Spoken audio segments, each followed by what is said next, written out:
Hello students, आज की इस ऑनलाइन क्लास में आप सभी का स्वागत है। आज हम मध्यकालीन भारतीय इतिहास यानी मिडीवल इंडियन हिस्ट्री के एक बेहद रोमांचक और महत्वपूर्ण विषय पर चर्चा करेंगे। तो चलिए, बिना किसी देरी के अपनी प्रेजेंटेशन शुरू करते हैं। आज के हमारी इस लेक्चर का मुख्य विषय है हल्दी घाटी का युद्ध और मुगल राजपूत संबंध। ये टॉपिक मिडीवल इंडियन हिस्ट्री का हिस्सा है। आज हम जो नोट्स डिस्कस कर रहे हैं वे आपके यूपीएससी मास्टर रिवीजन नोट्स 1526 से 1705 पर आधारित हैं।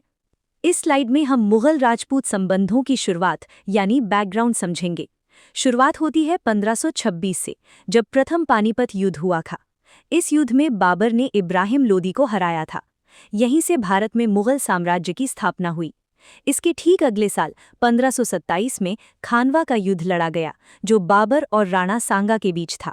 यहाँ एक बहुत ही महत्वपूर्ण बात नोट करने वाली है कि इस युद्ध में अफगान रईस हसन खान मेवाती ने मुगलों के खिलाफ राजपूतों का साथ दिया था। फिर 1528 में चंदेरी पर कब्जा हुआ।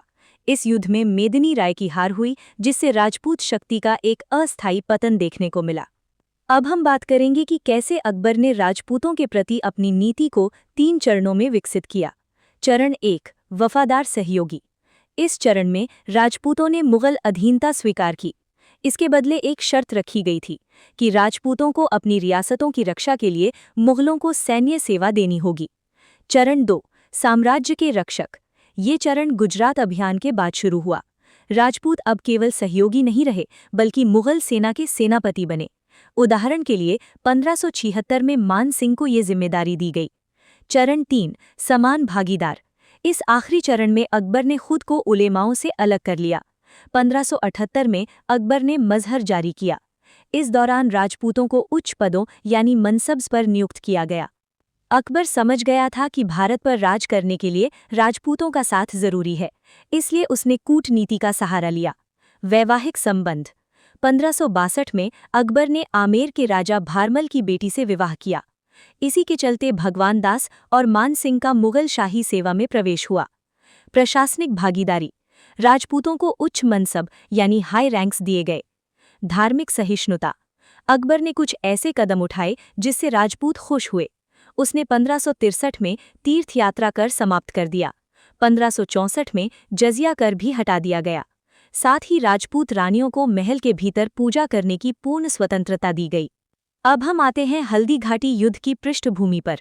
1572 में महाराणा उदय सिंह की मृत्यु हो गई और महाराणा प्रताप का राज्याभिषेक हुआ। उस समय तक चित्तौड़ पहले ही मुगलों के कब्जे में जा चुका था। अकबर ने शांति वार्ता के लिए 4 दूत भेजे। ये दूत थे जलाल खान, मान सिंह जून 1573, भगवान दास अक्टूबर 1573 और टोडरमल। लेकिन ये सारी वार्ताएं विफल रहीं, क्योंकि महाराणा प्रताप ने व्यक्तिगत तौर पर मुगल दरबार में उपस्थित होने से साफ इनकार कर दिया था। उन्होंने मुगलों को डोला यानी वैवाहिक संबंध भेजने से भी मना कर दिया था। प्रताप के लिए उनका स्वाभिमान सबसे ऊपर था, जिससे वे किसी भी कीमत पर समझौता नहीं करना चाहते थे।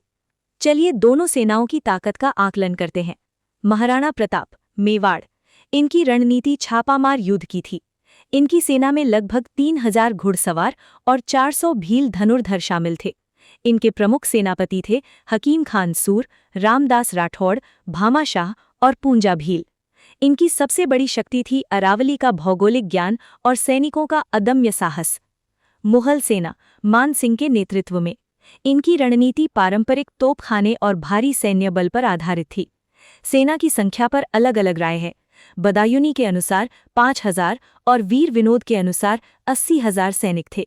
इनके प्रमुख सेनापति थे आसफ खान, गाजी खान और सैयद हाशिम। इनकी सबसे बड़ी ताकत थी उनका तोपखाना यानी आर्टिलरी और भारी संख्या बल। अब हम बैटल फॉर्मेशन देखते हैं। ये युद्ध 18 या 21 जून 1576 को लड़ा गया था। स्थान था अरावली पर्वतमाला, गोगुंदा के पास। यहाँ की मिट्टी का रंग हल्दी जैसा पीला था, इसीलिए इसे हल्दी घाटी कहा जाता है। महाराणा प्रताप ने अपनी समझदारी से एक संकरे दर्रे का लाभ उठाया। इस भौगोलिक स्थिति के कारण मुगलों का भारी तोपखाना पूरी तरह से बेकार हो गया। युद्ध शुरू होते ही जो पहला वार हुआ वो बहुत भयंकर था। राजपूतों के पहले हमले से ही मुगल सेना की अग्रिम पंक्ति टूट गई थी। संकरे रास्ते की वजह से मुगलों की भारी तोपें काम नहीं आ सकीं। इस युद्ध में हाथियों की भी महत्वपूर्ण भूमिका थी। मुगल हाथियों का डटकर मुकाबला प्रताप के प्रिय हाथी रामप्रसाद ने किया।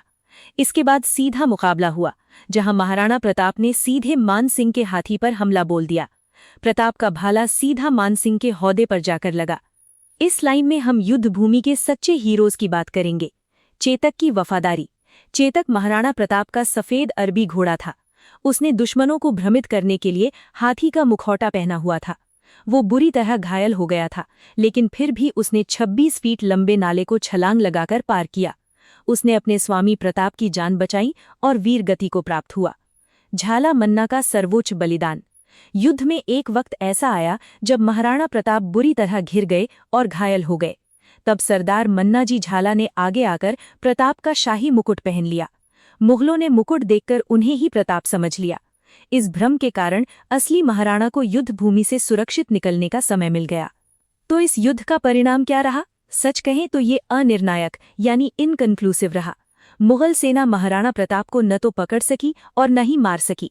महाराणा प्रताप ने रणनीतिक वापसी की और अपने बचे हुए सैनिकों के साथ पहाड़ों यानी छप्पन या गोगुंदा में चले गए। वहां उन्होंने एक कठोर प्रतिज्ञा ली। जब तक वे चित्तौड़ को आज़ाद नहीं करा लेते, तब तक वे पत्तों पर भोजन करेंगे और घास पर सोएंगे। इसके बाद उन्होंने मुगलों के खिलाफ छापामार युद्ध शुरू कर दिया और उनकी सप्लाई लाइन्स को काटना शुरू कर दिया। इस रणनीति का फायदा ये हुआ कि 1579 के बाद प्रताप ने पश्चिमी मेवाड़ के बड़े हिस्से को वापस जीत लिया। समय आगे बढ़ता है और हम जहांगीर के युग में आते हैं। प्रताप के पुत्र अमर सिंह और मुगल राजकुमार खुर्रम, जो बाद में शाहजहां बने, के बीच एक लंबी लड़ाई चली। आखिरकार 1615 में एक समझौता हुआ। राणा ने मुगल अधीनता स्वीकार कर ली। इसके बदले में चित्तौड़ का किला मेवाड़ को वापस सौंप दिया गया। लेकिन मुगलों ने एक शर्त रखी कि चित्तौड़ के किले की मरम्मत या उसकी किलेबंदी नहीं की जाएगी। साथ ही राणा को व्यक्तिगत तौर पर मुगल दरबार में आने के लिए मजबूर नहीं किया गया। उनकी जगह उनके पुत्र करण सिंह ने दरबार में प्रतिनिधित्व किया, जिन्हें 5000 का मनसब दिया गया। एक और बड़ी बात, राजपूतों को मुगलों के साथ वैवाहिक संबंध बनाने के लिए बाध्य नहीं किया गया। दुर्भाग्य से जो अच्छे संबंध अकबर और जहांगीर के समय बने थे, वे औरंगजेब के समय टूट गए। मारवाड़ के राजा जसवंत सिंह की मृत्यु के बाद औरंगजेब ने उनके राज्य पर कब्जा कर लिया। उसने अपनी धार्मिक कट्टरता के चलते हिंदू मंदिरों को नष्ट किया और जजिया कर फिर से लगा दिया। औरंगजेब ने अजीत सिंह को मारवाड़ का उत्तराधिकारी मानने से इनकार कर दिया। इसका नतीजा ये हुआ कि राजपूतों ने विद्रोह कर दिया। वीर दुर्गादास राठौड़ के नेतृत्व में मारवाड़ और राणा जयसिंह के नेतृत्व में मेवाड़ ने मुगलों के खिलाफ हथियार उठा लिए। भले ही 1681 में उदयपुर की संधि हुई, लेकिन ये संघर्ष लगभग 30 सालों तक चलता रहा। इस स्लाइड में हम अकबर और औरंगजेब की नीतियों की सीधी तुलना करेंगे। दृष्टिकोण। अकबर का दृष्टिकोण धर्मनिरपेक्ष और कूटनीतिक था, जबकि औरंगजेब कट्टरपंथी और निरंकुश था। राजपूतों की भूमिका। अकबर ने राजपूतों को अपने साम्राज्य का रक्षक और साझेदार माना, वहीं औरंगजेब ने उन्हें विद्रोही और अपना दुश्मन बना लिया। दीर्घकालिक प्रभाव। अकबर की नीतियों से प्रशासन में राजनीतिक स्थिरता आई और एक नई इंडो मुस्लिम संस्कृति का उदय हुआ। इसके विपरीत औरंगजेब की नीतियों से प्रशासन पर नियंत्रण छिन गया, जो अंततः मुगल साम्राज्य के पतन का कारण बना। अंत में हम निष्कर्ष की ओर बढ़ते हैं। इतिहासकार कर्नल जेम्स टॉड ने बिल्कुल सही कहा है कि Haldi Ghati is the थर्मोपली of Mewar. Haldi Ghati सिर्फ एक सैन्य युद्ध नहीं था, ये स्वाधीनता और हमारी सांस्कृतिक अस्मिता का प्रतीक बन गया है। आज भी महाराणा प्रताप का आदर्श राजस्थान की लोक कथाओं और लोगों की सामूहिक स्मृति में जिंदा है। अकबर भले ही एक विशाल साम्राज्य जीत सका, लेकिन वो महाराणा प्रताप के अदम्य साहस को कभी नहीं झुका पाया। यूपीएससी के नजरिए से देखें तो यहाँ सबसे बड़ा सबक ये है कि राजपूत प्रतिरोध ने ये साबित कर दिया कि केवल सैन्य बल के दम पर किसी साम्राज्य को नहीं चलाया जा सकता। उसके लिए समावेशी नीतियां बहुत जरूरी हैं। स्टूडेंट्स, इसी के साथ हमारा ये चैप्टर समाप्त होता है। मुझे उम्मीद है कि आपको ये टॉपिक पूरी तरह से क्लियर हो गया होगा। पढ़ते रहिए और तैयारी करते रहिए।